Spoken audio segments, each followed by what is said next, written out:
Amen. Gloire à Dieu. Voilà, je vais vous inviter à ouvrir la Bible avec moi et on va lire ensemble quelques versets, un passage dans le livre de Daniel. Et on va lire les 9 premiers versets du chapitre 1er. Voilà, dans Daniel, chapitre 1, des versets 1 à 9. Et on va lire ensemble. Est-ce que tu pourrais baisser un petit peu le retour, s'il te plaît, mon micro dans le retour? Voilà. Merci. Voilà donc Daniel, chapitre 1, on va lire les 9 premiers versets.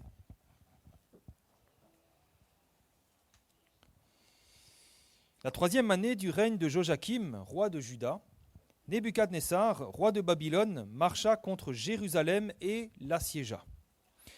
Le Seigneur livra entre ses mains Joachim, roi de Juda, et une partie des ustensiles de la maison de Dieu. Nebuchadnezzar emporta les ustensiles au pays de Shinéar, dans la maison de son Dieu. Il les mit dans la maison du trésor de son Dieu.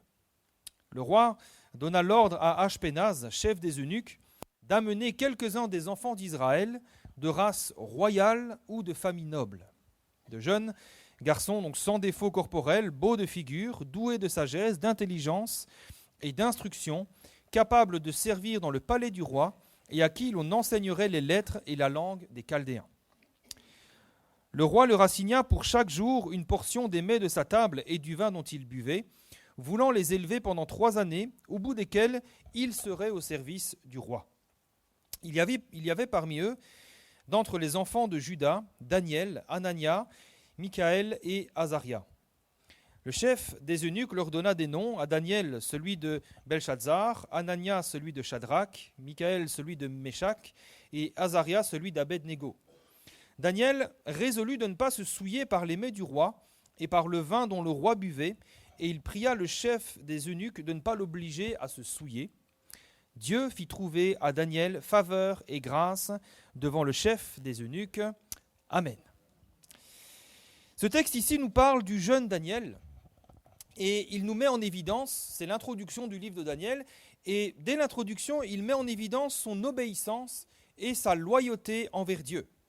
Et ce qui est remarquable, c'est que Daniel, il n'est qu'un adolescent, ou au mieux un jeune adulte. On estime qu'il a environ entre 15 et 17 ans, il a moins de 20 ans. Et nous voyons donc que très tôt, Daniel a la crainte de Dieu qui est inscrite dans son cœur. Pour nous rappeler un petit peu l'histoire, comme on l'a lu, Daniel fait partie du royaume de Juda. Et ce royaume de Juda, comme le royaume d'Israël, à cause de ces nombreux péchés et de ces rois infidèles qui ont fait ce qui déplaît à l'Éternel, eh bien, ces royaumes ont fini par être conquis par une puissance étrangère et ils ont été déportés. Daniel et le royaume de Juda sont déportés à Babylone. Et Daniel, lui, c'est un jeune homme de haut rang, il est certainement haut placé, il est soit de race royale, soit de famille noble, et à cause de son statut, eh bien, le roi le choisit pour être formé pendant 3 ans à sa cour pour devenir un serviteur de la cour royale. Donc c'est quand même un honneur.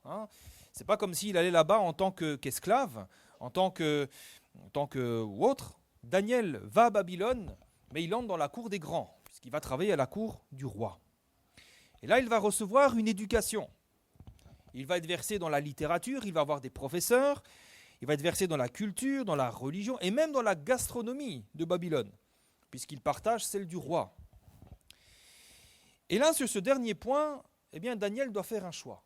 Peut-être qu'il prend plaisir à être à la cour du roi, peut-être qu'il prend plaisir à tout ce qu'il entend, mais là, il doit faire un choix, il y a quelque chose qui coince, parce que certains mets du roi devaient être certainement préparés avec des viandes impures, des viandes peut-être sacrifiées aux idoles, aux dieux babyloniens. Quoi qu'il en soit, Daniel sait que certains de ces aliments sont impurs et que s'il les mange, s'il les consomme, ça va le souiller devant Dieu. Mais en même temps, il est loin de son pays. Daniel, il est loin de son pays et il n'y a pas un prophète qui est là pour lui tirer l'oreille en disant « Mais Daniel, qu'est-ce que tu fais? Tu ne peux pas manger ça. » Il est seul finalement, quelque part, face à ce choix. Et je pense surtout à son âge, ça peut être tentant de se laisser aller aux coutumes babyloniennes. Il devait voir tous ceux de la cour qui mangeaient, qui festoyaient, et ça pouvait être tentant aussi pour lui. Après tout, pourquoi pas? Alors Daniel est devant un choix. Est-ce qu'il va conformer son comportement aux coutumes de Babylone, aux coutumes du monde dans lequel il est, ou alors va-t-il rester fidèle à l'enseignement biblique qu'il a reçu? Et ce texte nous montre que, fort heureusement, Daniel a un cœur qui est resté attaché au Seigneur, puisqu'il est écrit qu'il a résolu de ne pas se souiller avec les mets du roi. Il y a une résolution dans son cœur. Daniel est résolu à obéir à la loi de son Dieu, à ne pas pécher contre son Dieu. Et là, c'est une résolution. Ce n'est pas juste un avis, ce n'est pas juste une opinion, il y a vraiment une résolution dans son cœur. Je ne me souillerai pas. Et donc son choix est fait, il renonce à cette nourriture souillée pour plaire à Dieu, mais surtout par obéissance à sa parole. Et c'est de ça dont nous allons parler ce matin, on va parler d'obéissance. L'exemple de Daniel est un exemple qui nous parle, je trouve que c'est un exemple qui est très parlant, parce que c'est l'exemple d'un homme fidèle. C'est l'exemple d'un homme qui obéit à Dieu et qui obéit sans partage. Daniel est un jeune homme qui est même prêt à s'opposer à une décision royale. Il fallait le faire quand même. Je pense que c'est très courageux de sa part et je ne sais pas si la plupart d'entre nous on aurait osé s'opposer comme ça. Mais il est prêt. Il l'a fait. Il a dit non, je ne me souillerai pas par obéissance envers la parole de Dieu parce qu'il ne voulait pas pécher contre Dieu. Il ne voulait pas faire ce qui déplaît à son Dieu. Je trouve que Daniel montre un bel exemple de courage et de foi. Vous savez, ça m'a rappelé également cette réponse de Pierre et des apôtres. Vous savez, quand ils étaient au début de l'Église, au commencement de l'Église, ils prêchaient le nom de Jésus partout et on les avait empêchés. On leur avait dit, on vous interdit de prêcher le nom de Jésus. Et dans Actes 5, 29, il est écrit que Pierre et les apôtres répondirent, il faut obéir à Dieu plutôt qu'aux hommes. Et on sait que ce que ça leur a coûté, parce que plus tard, ils ont été mis en prison, ils ont reçu des coups, etc. Mais ils préfèrent recevoir des coups, mais obéir à Dieu, plutôt qu'aux hommes. Vous savez, pour plaire au Seigneur, je pense qu'on cherche tous à plaire à Dieu, je pense qu'on cherche tous à honorer le Seigneur. Mais pour plaire au Seigneur, finalement, il n'y a qu'une chose à faire. Ce n'est pas très compliqué, on va dire, c'est très simple. C'est lui obéir. C'est lui obéir. Vous savez, certains pensent que pour plaire au Seigneur, il faut faire beaucoup d'œuvres. On a déjà abordé ces questions, mais je pense que c'est important de le rappeler. Certains pensent que pour plaire à Dieu, il faut faire beaucoup de choses, beaucoup de choses, beaucoup de choses. D'autres pensent que c'est en passant beaucoup de temps dans la prière, beaucoup de temps dans la louange. Ah, j'ai prié 3 heures aujourd'hui, ça a plu au Seigneur, ça plaît à Dieu. Je pense que ça, en tout cas, ça ne déplaît pas au Seigneur.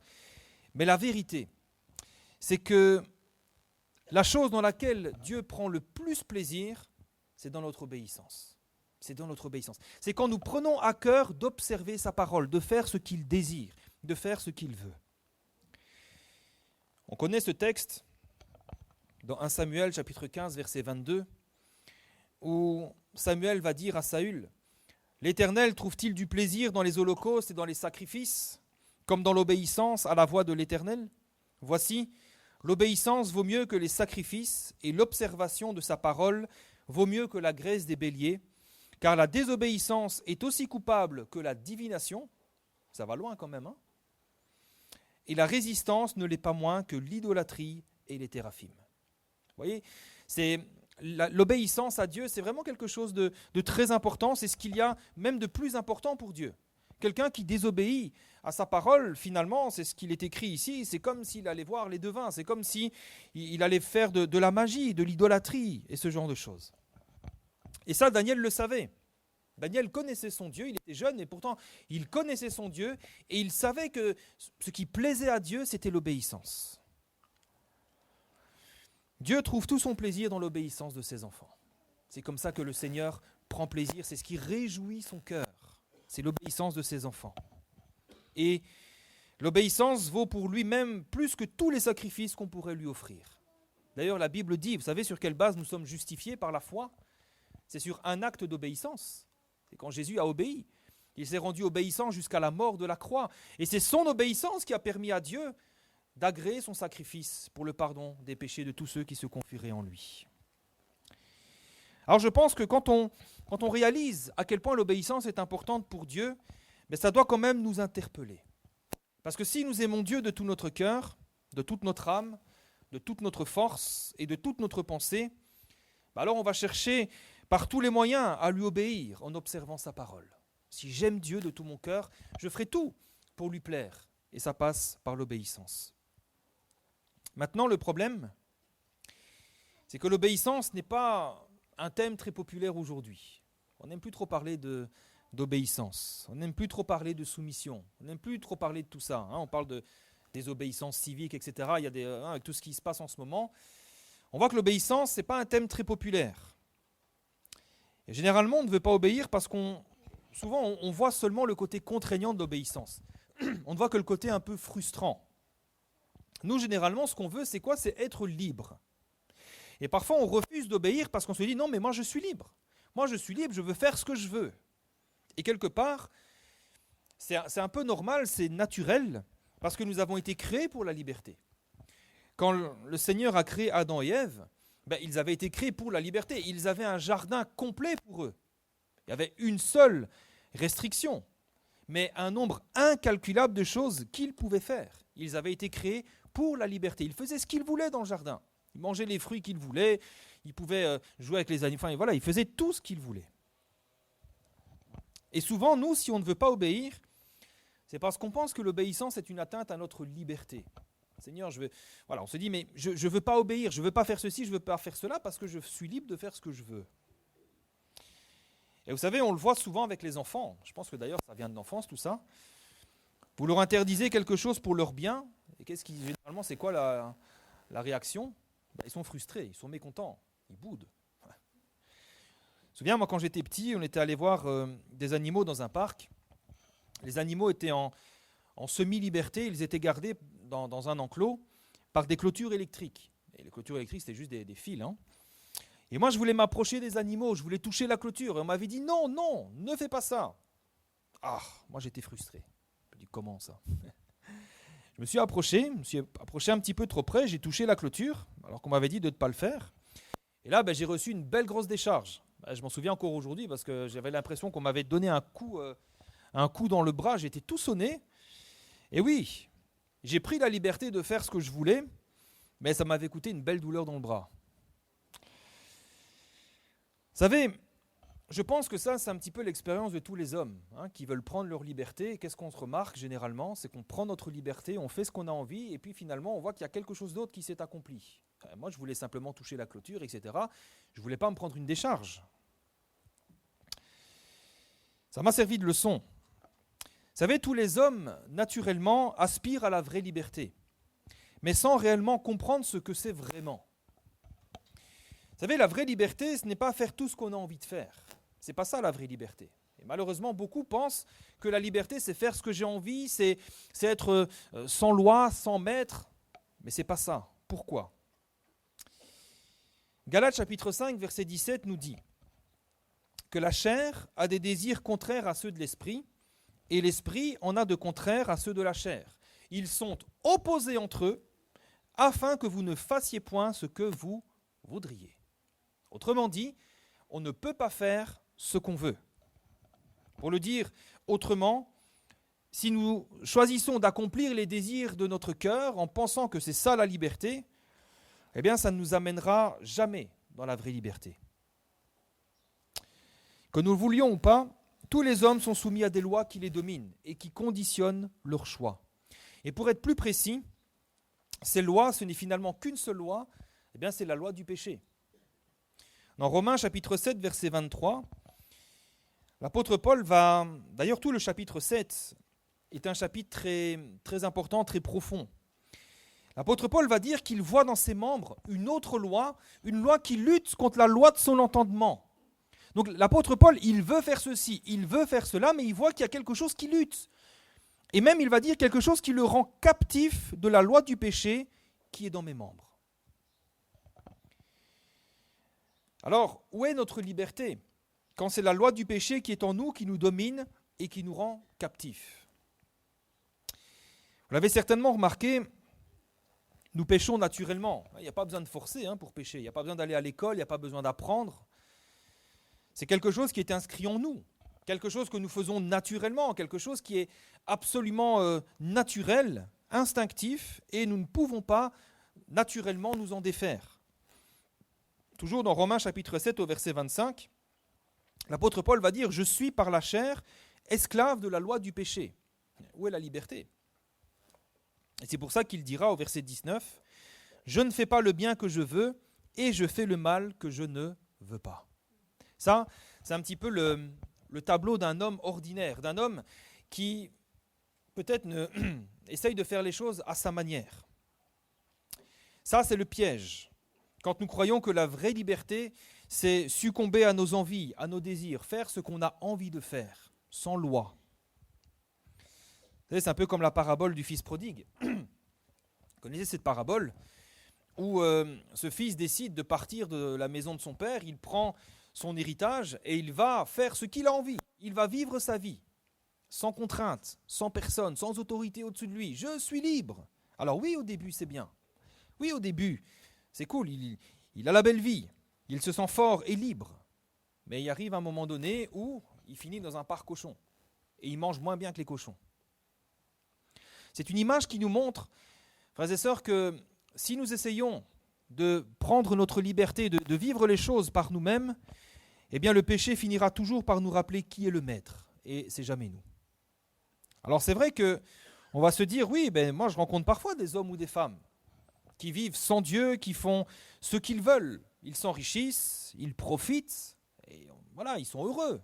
Oui, mais Jésus a parlé à ce sujet-là dans Luc chapitre 12, verset 16. Il va raconter une parabole, parce que je pense que beaucoup se posaient cette question-là aussi à l'époque en disant, mais Seigneur, à quoi bon chercher à t'obéir, puisque d'autres qui ne t'obéissent pas sont heureux. Et il va leur dire cette parabole. Les terres d'un homme riche avaient beaucoup rapporté, et il raisonnait en lui-même, disant « Que ferai-je ? Car je n'ai pas de place pour serrer ma récolte. » Il dit tellement riche qu'il dit « J'ai même plus de place. » Il dit « Voilà ce que je vais faire. J'abattrai mes greniers, je vais en bâtir de plus grands, et j'y amasserai toute ma récolte et tous mes biens. Et puis je dirai à mon âme, tu as beaucoup de biens en réserve pour plusieurs années, tu as une belle retraite, à l'abri du besoin, repose-toi, mange, bois, et réjouis-toi. » A priori, c'est une vie de rêve. Mais Dieu lui dit, « Insensé, cette nuit même ton âme te sera redemandée. Et tout ce que tu auras préparé, pour qui est-ce que ce sera ?»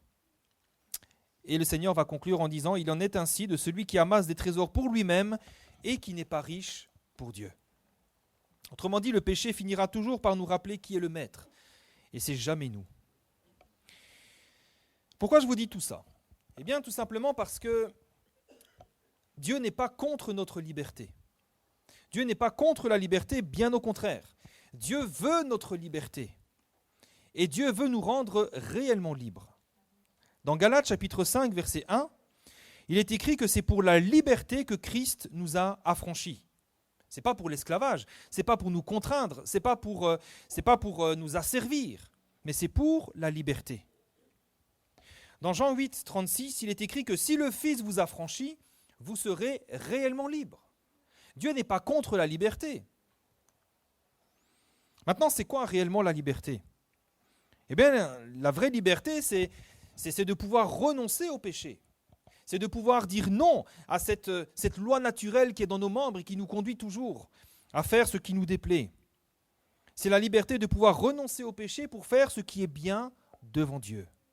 C'est la liberté de pouvoir obéir aux commandements du Seigneur.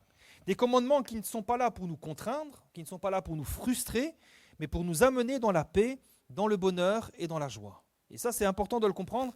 Les commandements du Seigneur sont des commandements de bonheur. La vraie liberté, pour le dire autrement, elle se trouve dans l'obéissance à Dieu. Alors ça peut paraître un petit peu contradictoire de se dire, mais comment je peux être libre en obéissant ? C'est la vérité. La vraie liberté se trouve dans l'obéissance à Dieu, parce que la loi de Dieu est une loi de liberté. C'est Jacques qui nous le dit, chapitre 1, verset 25. « Celui qui aura plongé les regards dans la loi parfaite, la loi de la liberté, et qui aura persévéré, n'étant pas un auditeur oublieux, mais se mettant à l'œuvre, celui-là sera heureux dans son activité. » Voyez, la loi parfaite, la loi de Dieu, est une loi de liberté, une loi qui nous rend heureux dans toute notre activité. C'est un exemple que je prends souvent, hein, je vous rabâche les oreilles avec ça, mais c'est un exemple qui est très marquant et qui est très probant. Imaginez un petit peu, quand on parle de la loi de Dieu, prenons ne fût-ce que les 10 commandements. Imaginez si tous les hommes de la terre respectaient les 10 commandements. Comment irait le monde ? Imaginez, il n'y a plus personne qui vole, plus personne qui convoite, plus de meurtre, plus d'envie, plus de jalousie. Est-ce qu'en obéissant aux commandements de Dieu, le monde n'irait pas mieux ? Est-ce que si tout le monde obéissait aux commandements du Seigneur, nous ne serions pas plus heureux, plus en paix et plus libres ? Vous savez, c'est contraignant parfois de devoir fermer la porte de la maison quand on sort. Ah, est-ce que j'ai fermé la porte ? Est-ce que j'ai bien verrouillé ? Est-ce que j'ai fermé le portail ? Ceci, cela. C'est pénible parfois de devoir verrouiller la voiture, vérifier qu'il n'y a rien qui dépasse, il n'y a pas un portefeuille, il n'y a pas un sac, de peur qu'on nous vole ou d'attirer les voleurs. Alors que si tout le monde obéissait au commandement du Seigneur, vous pourriez laisser la maison grande ouverte, hein, personne qui irait voler. Vous pourriez laisser votre sac dans la voiture, il n'y a personne qui viendrait vous voler et on serait dans la paix parce qu'on sait que tout se passerait bien. Bon, c'est un exemple un petit peu simple, mais qui illustre quand même ce principe de l'obéissance divine. Obéir à Dieu amène la vraie liberté, la vraie joie, la vraie paix, le vrai épanouissement. Les lois, donc, les règles et les commandements que Dieu nous a donnés, nous ont été donnés donc pour notre bonheur et non pas pour notre malheur. Et souvent, j'ai remarqué aussi, nous avons du mal à obéir parce que nous avons une mauvaise image de la personne de Dieu, une image qui n'est pas tout à fait juste. Vous savez, parfois on voit Dieu comme un dictateur. Parfois on voit Dieu comme un Dieu dur, un Dieu qui impose sa loi, qui impose ses exigences et qui demande qu'on lui obéisse sous peine de représailles. Et parfois on voit le Dieu comme ça, comme un Dieu dont on a peur.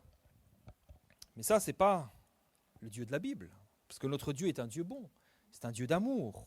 Sa loi est bonne pour nous, ses commandements sont remplis d'amour pour chacun d'entre nous. Quand je parle de la loi, je ne parle pas de la loi de l'Ancien Testament, je parle de la loi du Nouveau Testament, tous ces commandements.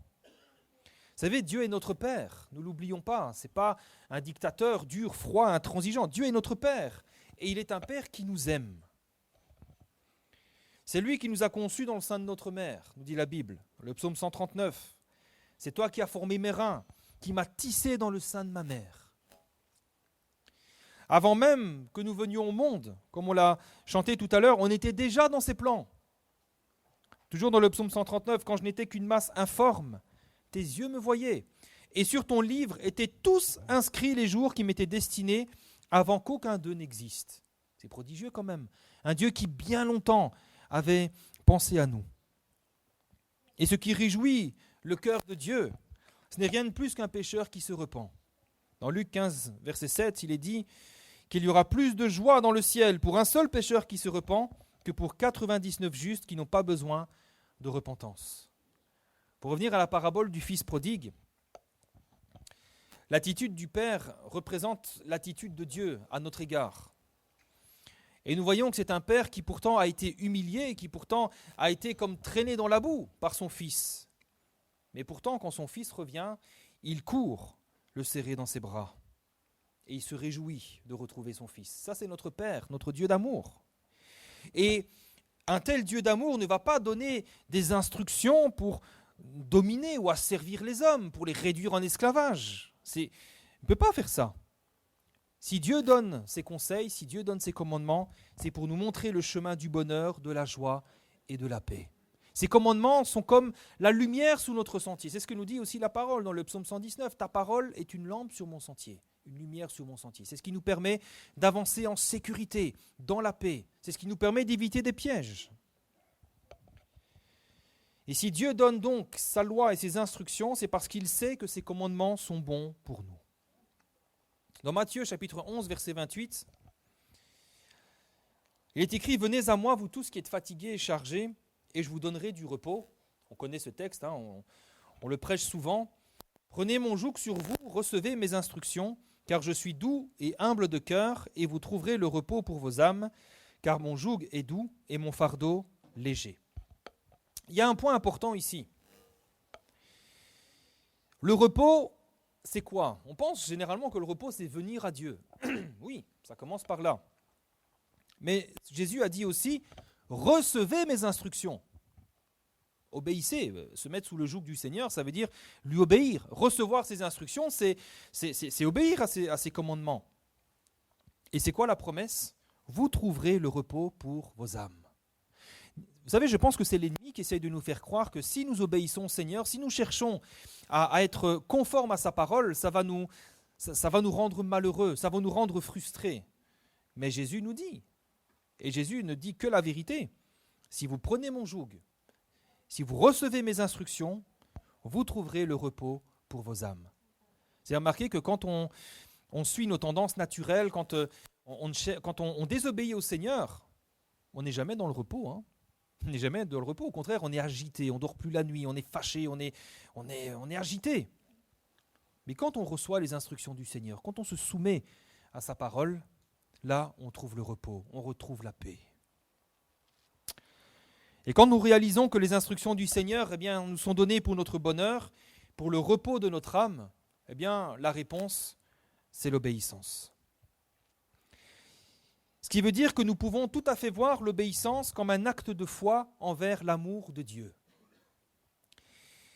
Je sais que Dieu m'aime, je sais que ses instructions m'ont été données pour mon bien, alors je lui fais confiance et je lui obéis, car je sais que c'est ce qui lui plaît. Vous voyez, l'obéissance est un acte de foi en l'amour de Dieu. Je sais que Dieu m'aime, je sais que ses instructions m'ont été données parce qu'il m'aime, alors je lui obéis. Et ça, c'est important. Vous savez, l'obéissance envers Dieu, ce n'est pas par contrainte, ce n'est pas par obligation, c'est par amour. 1 Jean chapitre 5, verset 3 nous dit que l'amour de Dieu consiste à garder ses commandements. Et ces commandements ne sont pas pénibles. Le psaume 37, verset 4 nous dit « Fais de l'Éternel tes délices ». C'est-à-dire que nous obéissons par amour, mais aussi par plaisir, parce que c'est agréable d'obéir à la loi de Dieu. Ça nous procure la paix, ça nous procure la joie. Le psaume 112 nous dit « Heureux l'homme qui craint l'Éternel et qui trouve un grand plaisir à ses commandements ». Moi, je ne sais pas vous, mais quand je lis tous ces textes, je me rends compte que obéir à Dieu, ce n'est pas quelque chose de difficile, ce n'est pas quelque chose de pénible, ce n'est pas quelque chose qui va nous rendre aigris, frustrés et contraints. Au contraire, ça nous parle de bonheur, de joie. Il ne s'agit pas non plus d'obéir à Dieu par peur des représailles. Trop de gens obéissent à Dieu en disant « si je n'obéis pas, je vais aller en enfer ». Ça peut être vrai, mais ce n'est pas comme ça qu'on doit obéir à Dieu. Ce n'est pas la raison première. Nous n'obéissons pas à Dieu par peur de l'enfer, mais par amour de Dieu, parce que nous l'aimons. 1 Jean chapitre 4, verset 18 nous dit que la crainte n'est pas dans l'amour. Comment on peut aimer Dieu et en même temps être dans la crainte? C'est dans la peur. La crainte n'est pas dans l'amour, mais l'amour parfait bannit la crainte. Parce que j'aime Dieu, parce que Dieu m'aime, je n'ai pas peur de l'enfer. Mais j'obéis parce que j'aime Dieu, parce que Dieu m'aime, parce que je fais ce qui lui plaît. Vous savez, je suis intimement convaincu que c'est l'amour pour Dieu qui a poussé Daniel à obéir au Seigneur et à faire une telle démonstration de courage et de foi pour ne pas se souiller avec les mets du roi. Il aurait très bien pu goûter une petite côte de porc. On peut dire, bon, après tout, il aurait pu, je suis sûr qu'il aurait retrouvé ça bon en plus. Mais non, c'est un aliment qui est interdit dans la loi. Bon, je ne sais pas s'il mangeait des côtes de porc, mais bon, comprenez bien ce que je veux dire. C'est l'amour pour Dieu qui l'a poussé à obéir au Seigneur. Et c'est cet amour pour Dieu, cette obéissance qui a été la clé du succès de Daniel. Quand vous lisez tout le livre de Daniel, vous vous rendez compte que Daniel avait la faveur du roi. Daniel était doté d'une intelligence supérieure aux autres. Il avait des dons. Et son succès ne vient que d'une chose, c'est son amour pour Dieu. Un amour qui l'a rendu obéissant en toutes choses. Et même plus tard, Daniel a préféré être jeté dans une fosse aux lions plutôt que de désobéir à Dieu. Vous vous rendez compte à quel point son amour pour Dieu l'a conduit.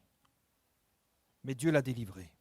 Dans Daniel chapitre 6, verset 22, il est écrit, c'est Daniel qui va dire « Mon Dieu a envoyé son ange et a fermé la gueule des lions qui ne m'ont fait aucun mal, parce que j'ai été trouvé innocent devant lui, et devant toi non plus, ô roi, je n'ai rien fait de mauvais. » Moi, je pense qu'il n'y a que l'amour qui soit suffisamment puissant pour donner autant de courage. Je ne pense pas que c'est la crainte de l'enfer qui a poussé Daniel à faire ça.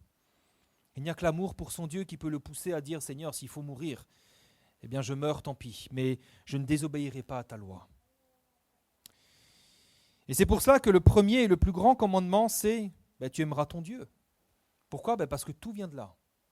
Tout vient de là. Vous savez, parfois on se dit, mais j'arrive pas à obéir à Dieu, j'arrive pas à me conformer à sa parole, il y a des choses que je n'arrive pas, c'est plus fort que moi. Oui, mais peut-être parce que, pourquoi veux-tu obéir au Seigneur ? Quelle est ta motivation ? Est-ce que c'est pour obtenir quelque chose en retour ? Est-ce que c'est par crainte de l'enfer ? Est-ce que c'est pourquoi ? La plus grande force, c'est l'amour. Si nous aimons Dieu de tout notre cœur, de toute notre âme, si nous aimons Dieu plus que tout, eh bien ça nous rendra obéissants. C'est comme ça que Daniel a pu être obéissant jusqu'à être jeté dans la fosse aux lions. Maintenant, il est évident qu'on ne peut aimer que quelqu'un qu'on connaît. Et parfois c'est ce qui se passe aussi. Si nous avons du mal à obéir, c'est parce que nous ne connaissons peut-être pas assez Dieu. Mais plus nous passerons du temps avec Dieu, plus nous le connaîtrons et plus nous l'aimerons. En tout cas, c'est l'expérience que j'ai faite. Plus je passe du temps avec Dieu, plus je l'aime. Plus j'apprends à connaître Dieu et plus je l'aime. Parce que plus il se révèle à moi et plus je réalise combien il est remarquable, combien il est glorieux, combien il est bon, combien il est fidèle. Alors je vous encourage à prendre du temps avec lui, d'apprendre aussi à lui faire confiance. Commençant par des petites choses, nous pouvons tout lui dire. Vous savez, il est notre Père parfait. Parfois, il y a certaines choses qu'on n'ose pas dire à Dieu parce qu'on a peur de le choquer. Rassurez-vous, vous ne choquerez pas le Seigneur. C'est un Père parfait qui nous aime d'un amour parfait. J'ai toujours vu le Seigneur, vous savez, comme un Dieu toujours présent, toujours aimant dans ma vie. C'est mon témoignage, je crois que c'est le témoignage de tous les enfants de Dieu. J'ai toujours vu mon Dieu comme un Dieu bon. Un Dieu qui a toujours une parole pour consoler, pour réconforter, pour secourir. Un Dieu qui est fidèle dans toutes ses promesses, qui n'a jamais failli en rien. J'ai toujours vu ce Dieu fidèle. Et plus j'apprends à découvrir Dieu, plus je l'aime et plus j'ai envie de lui obéir parce que c'est ce qui lui plaît. Et je veux faire ce qui lui plaît. Alors, retenons que la plus grande preuve d'amour que l'on puisse donner à Dieu, c'est un cœur obéissant. Et je vais conclure avec les 3 premiers versets du psaume 1er. On va les lire ensemble si vous le voulez bien. Le psaume 1, versets 1 à 3.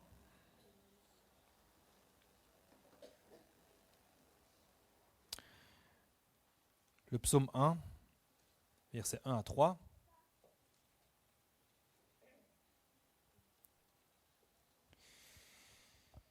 Qui commence par ce mot « heureux ». Heureux. Heureux l'homme qui ne marche pas selon le conseil des méchants, qui ne s'arrête pas sur la voie des pécheurs et qui ne s'assied pas en compagnie des moqueurs, mais qui trouve son plaisir dans la loi de l'Éternel. Il est heureux celui-là. Celui qui la médite jour et nuit pour la mettre en pratique, il est heureux. Il est comme un arbre planté près d'un courant d'eau, qui donne son fruit en sa saison et dont le feuillage ne se flétrit point. Tout ce qu'il fait, lui, réussit. Amen. Amen. Il n'y a pas de frustration. Il n'y a pas on n'est pas aigri. On est heureux. On est comme un arbre planté près d'un courant d'eau. On donne son fruit en sa saison, le feuillage ne se flétrit point et tout ce qu'on fait nous réussit. Que le nom du Seigneur soit béni. Soyons lui obéissants, méditons sa parole et arrêtons de croire que les instructions du Seigneur sont une contrainte, c'est une joie. Ce sont des choses qui nous ont été données pour notre bonheur, pour nous rendre réellement libres, des choses qui vont nous rendre heureux et épanouis. Faisons confiance au Seigneur, aimons-le de tout notre cœur et obéissons-lui de tout notre cœur également. Amen.